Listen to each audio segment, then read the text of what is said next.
Now I'm going to get jet for this. But hello YouTube. I'm going to post this on Reddit, the haven for atheism. But I've been thinking a lot about Hitch the last few months and his argument against the afterlife,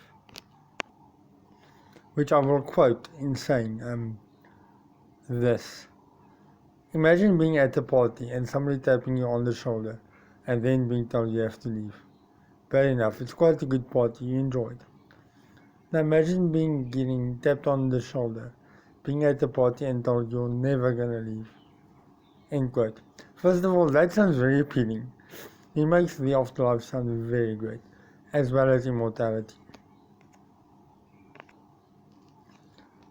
And second of all, he was once quoted as saying, I'm paraphrasing here, something along the lines of life is so boring you couldn't imagine it without alcohol. And as he was dying of esophageal cancer, he did admit to being an alcoholic and his alcoholism. Now, why is this a problem? I ask you all, would you take any advice from an alcoholic? And if the answer is no, why would this be any different? He compared the heaven to celestial North Korea. But he's going off of what believers believe, not what the Bible says. Who says what the believers believe about heaven is correct? Who says that?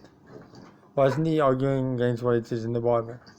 And this is also a man known for throwing out odd ad hominem attacks and answering questions with a quick quip rather than answering the actual question.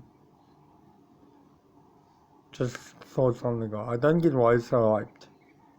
His arguments are weak.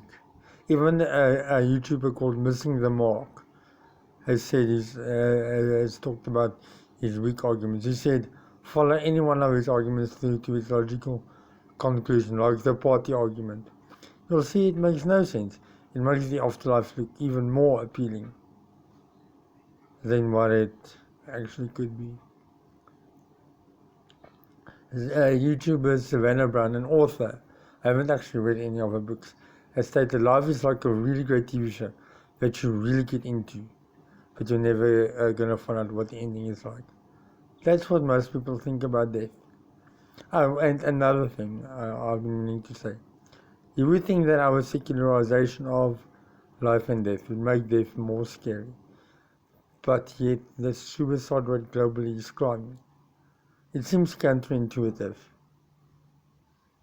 But yet, a research paper, and I'm going to talk about this paper until somebody debunks it, that was published on existential crisis, the existential crisis of it, found that most people deal with existential dread by substance abuse or suicide. So, it's easy to believe that life has some sort of purposeful meaning when you believe there's a deity that's got your back and that you'll be rewarded in the afterlife.